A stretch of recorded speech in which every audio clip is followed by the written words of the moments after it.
This cornfield is near Manti in Utah's Sanpete Valley. The soil is deep and rich around here. The water sufficient, the crops abundant. Substantial brick homes evidence past prosperity. The first white settlers came here in November of 1849. Manti at the time was an isolated place, at least 4 days from the nearest white settlement. Isolated, but not lonely. The white settlers were surrounded on all sides by Ute Indians who had actually encouraged them to come here. During that first winter, a measles epidemic broke out among both groups. The whites used their medicines to nurse the Indians. When supplies ran low, whites and Indians worked together to haul food on sleds through the snow from Salt Lake City. There are few signs of that cooperative coexistence evident today. In fact, there's precious little evidence that the Indians ever lived here at all, though every now and then a fragment from the past turns up. This arrowhead was plowed up by a farmer working near here. A beautiful, skillfully carved point. It's hard to believe that not all that long ago a Ute stood near this spot and launched an arrow tipped with this point at a grouse, a rabbit, or a deer.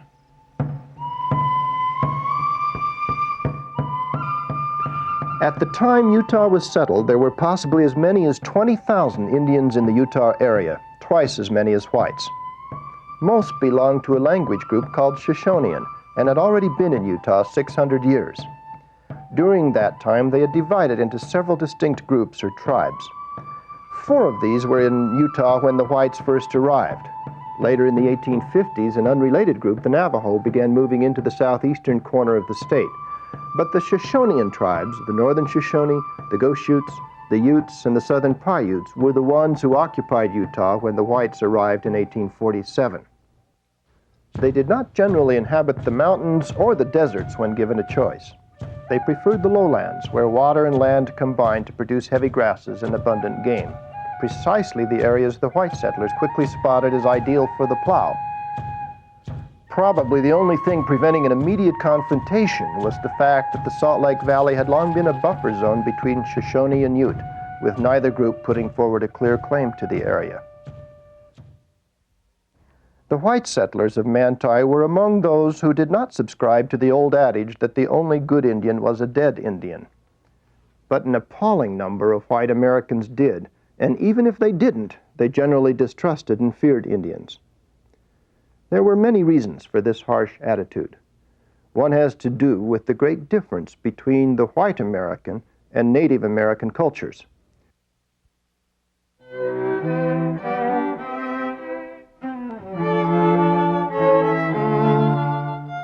Seldom have two cultures clashed so dramatically as when puritanical Victorian America came into contact with mid-19th century Native America.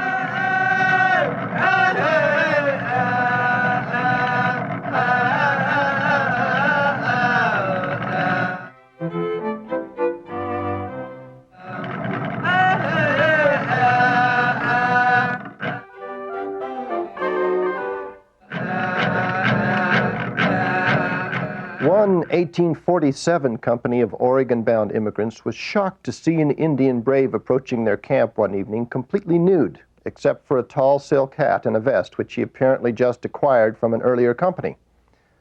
The women were scandalized, retreating to their tents. According to the report, some of the men, angry that their wives should be insulted, were for shooting the inconsiderate visitor. The Indian carried in each hand 2 fine fish and wished to trade them for goods. When this was recognized, cooler heads prevailed, a bargain was made, and the company had a pleasant fish fry that night. But isn't it striking how little provocation it took for some of the whites to seriously consider killing the Indian? Similar attitudes were evident even in refined people, such as Boston-bred Elizabeth Cumming, the wife of Utah's first Gentile governor. She described the Utes she saw while traveling into the Salt Lake Valley in 1857. We passed a tolerable night, and in the morning were surrounded by the most disagreeable-looking Indians I've ever seen. And we have been surrounded by Indians for several months, so very ugly and filthy and hideous in expression. I was glad to get away from the creatures. Such attitudes paved the way all across the West for acts of white brutality.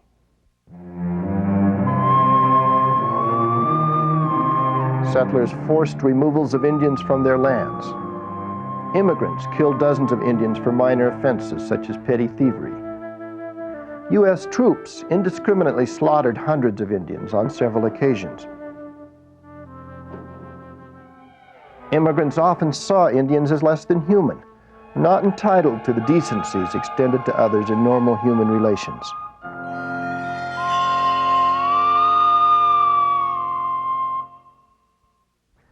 The first whites to settle in Utah were not immune to these attitudes. They had lived for years in the frontier areas where most whites despised Indians and their ways. This negative influence, however, was countered by more positive Mormon teachings. The Book of Mormon spoke of a group of once enlightened people of Hebrew descent called Lamanites. Because of sin, they had fallen into degradation, becoming wild and undisciplined. Mormons assumed that all Indians were descendants of these Lamanites. They believed that through conversion to Mormonism, the Indians would again become a redeemed people and fulfill a special role at the time of Christ's return, a role perhaps even more important than that of the whites. Because of these teachings, the Mormons made extraordinary efforts to befriend and convert the Indians. The first major missionary effort of the Mormons, in fact, was a mission to the Indians. It was undertaken the year the Mormon Church was founded. The choice of Jackson County, Missouri, as an early settlement site was partly because there the Mormons would be close to the Indians and have an opportunity for missionary work among them. Some of the charges original settlers made against the Mormons in Missouri centered on the Indians. They were offended that the Mormons openly fraternized with the Indians, and they were incensed by the Mormon claim that the Indians would one day inherit the land of Missouri. After being driven out of Missouri and then Illinois, the Mormons were careful to seek permission of the Potawatomi, Omaha, and Otoe tribal leaders before making temporary settlements on Indian lands. In doing so, Brigham Young explained that his people, like the Indians, were refugees from the United States and had also suffered white injustices. Despite promises to the contrary, Indians from these camps pilfered Mormon camps, but Brigham Young warned, "If any of the brethren shoot an Omaha Indian for stealing, they must deliver the murderer to Old Elk to be dealt with as the Indian shall decide." Later, Young welcomed the opportunity for missionary work among resident Indians of the Great Basin. He advised Jacob Hamlin, one of his principal missionaries, "Continue the conciliatory policy towards the Indians which I've ever commended, and seek by works of righteousness to obtain their love and confidence. Omit promises where you're not sure you can fill them." It is also true that in a message to the territorial legislature, he said, "It is manifestly more economic and less expensive to feed and clothe Indians than to fight them." Thus, the Mormons shared the widespread animosity of most frontiersmen toward the Indians, but their disposition was tempered by singular teachings and beliefs.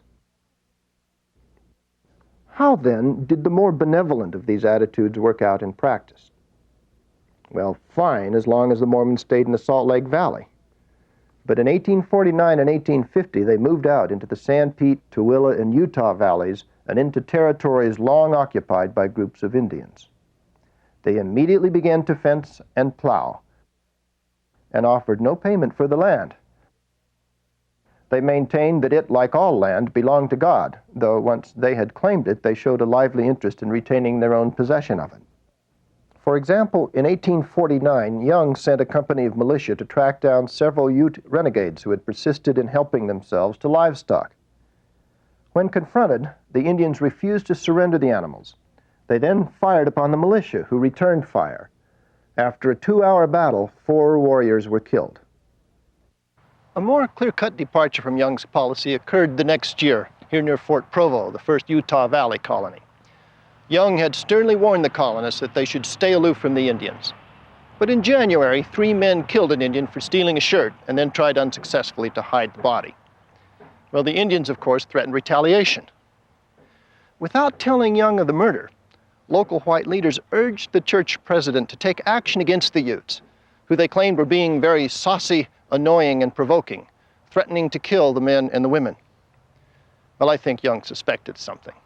He responded by repeating his policy that if any Indians were killed for stealing, the whites involved would have to answer for it. But the settlers persisted in their complaints, claiming that if something weren't done, they'd have to abandon the whole enterprise.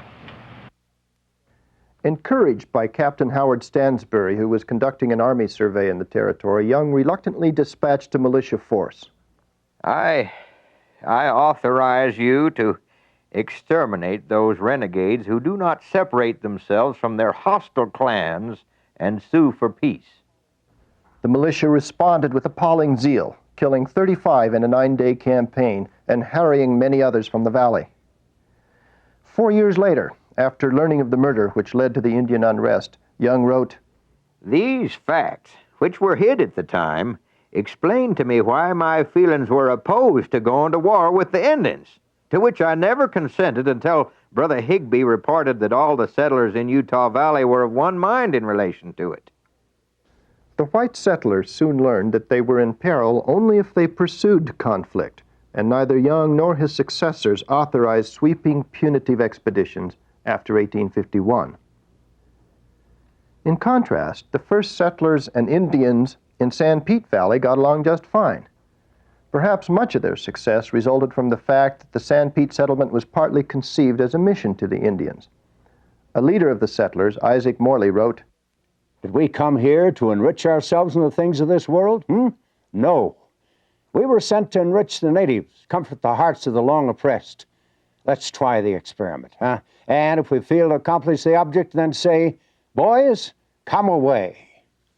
Indian-white relationships in Utah were generally characterized by peaceful coexistence. There were nonetheless occasional outbursts of violence. And when this happened, Brigham Young's advice was not to pursue the conflict, but to fort up. That is, to build a protective enclosure like Fort Deseret. He encouraged this policy during at least 3 periods of conflict: the Walker War of 1853-54, the Goshute War of 1860 to 63, and the Black Hawk War of 1865 to 69.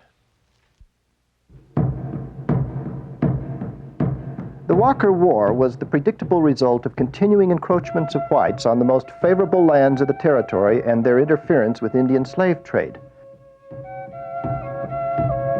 This conflict was named after one of the most widely known Ute chiefs in the West.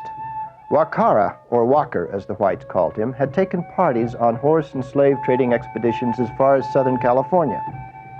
Here he is in a painting done in 1854 by S.N. Carvalho, an associate of John C. Fremont. Wa Kara was erratic in temperament, but intensely interested in events around him and very much involved in politics dealing with the whites until his death in 1855. Ironically, it was Wa Kara who had invited the Mormons to settle in the rich Sanpete Valley in 1849. The Walker War began in Utah Valley and resulted in several skirmishes, causing the death of 12 whites and an unknown but probably not large number of Indians. In May 1854, peace was made here at Chicken Creek when Brigham Young met several chiefs assembled by Wa Kara. The Goshute War consisted of a series of destructive Indian raids on the Deep Creek and Willow Springs stage stations along the main overland route to California. U.S. troops retaliated massively and the raids ended in 1863. Altogether, about 16 whites and over 100 Indians were killed.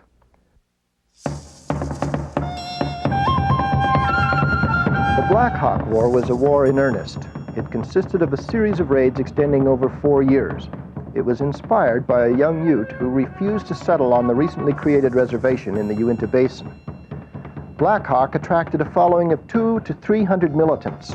They attacked settlements in Sanpete Valley and in southern Utah, causing the temporary abandonment of at least 25 towns and the death of 70 whites. The territory petitioned federal officials for aid, but were refused. Defense of the area fell entirely on the Mormon militia. After 4 years of hostility and tension, Black Hawk and his followers suddenly appeared at Sunday services in Fillmore. They told startled worshipers that they had come to prove their hearts were good and that they desired a lasting peace.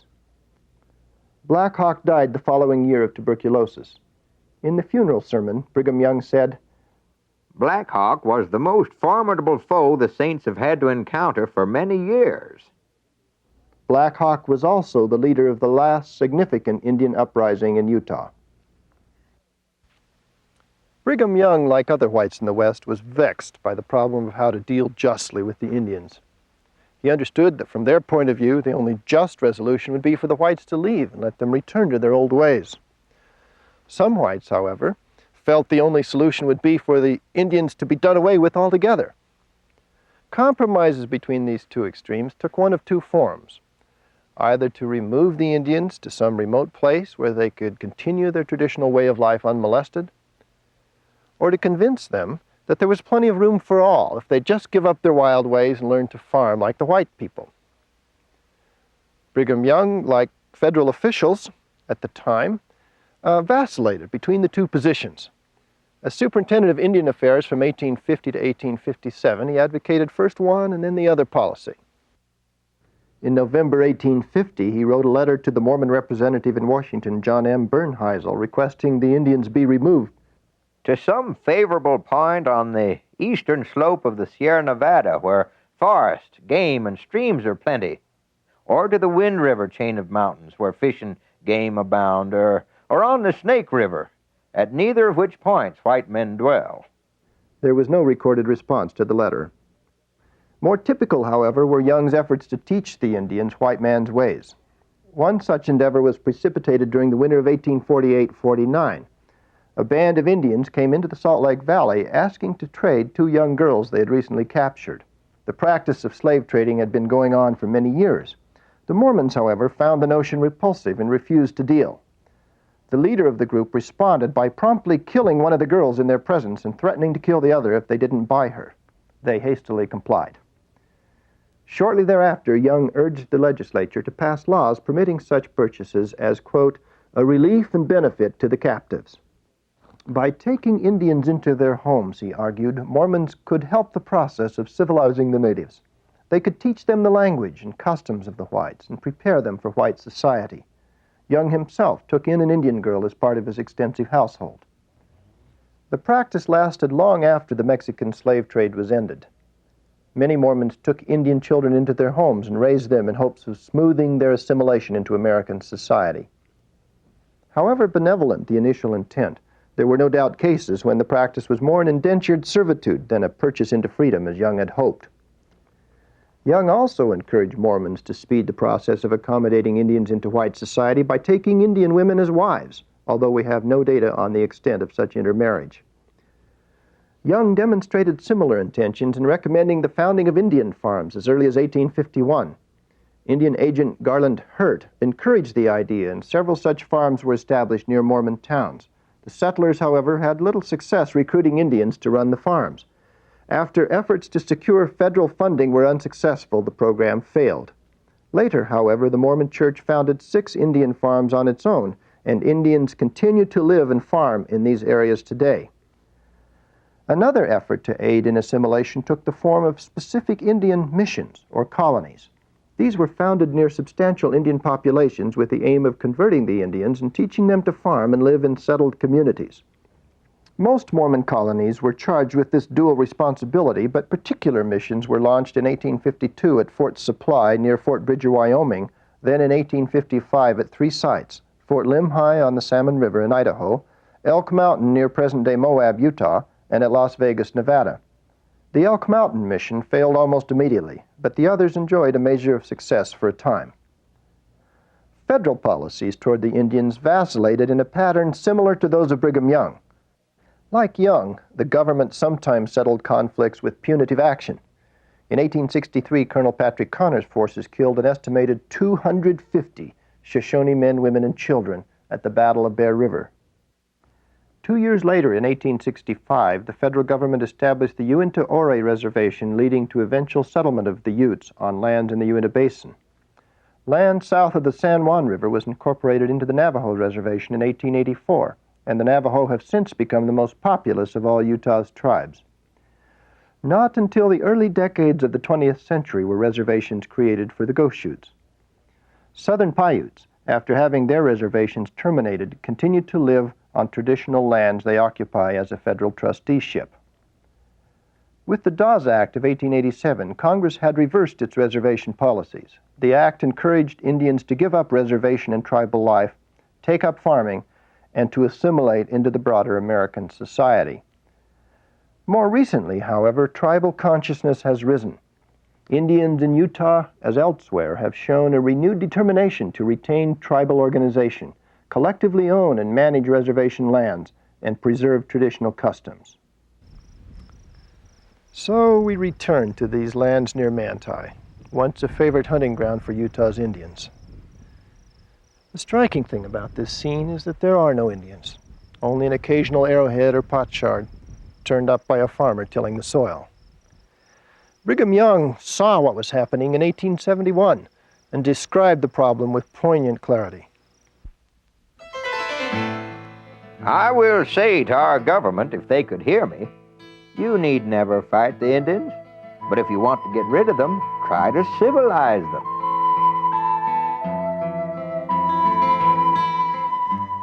How many were here when we came? Why, at Warm Springs, at this little grove where they would pitch their tents, we found perhaps 300 Indians. But I do not suppose that there are 3 of that band alive now. There was another band a little south, another north, another further east. But I do not suppose there's 1 in 10, perhaps not 1 in 100 now alive of those who were here when we came. Did we kill them? No! We fed them. We brought their children into our families and nursed and did everything for them it was possible to do for human beings. But die they would.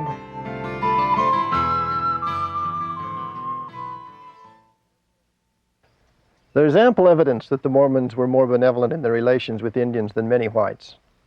And yet the vexing thing, as Young realized, was that in the long run this didn't seem to make a great deal of difference. It wasn't the hatred and distrust of the whites that decimated the Indians. It was their plows and fences. And ultimately the plows and fences of the most benevolent were as destructive as those of the most hateful. And so the great tragedy of the white man's encounter with the red in America was repeated here in Utah. In the clash of cultures, neither side was willing to concede.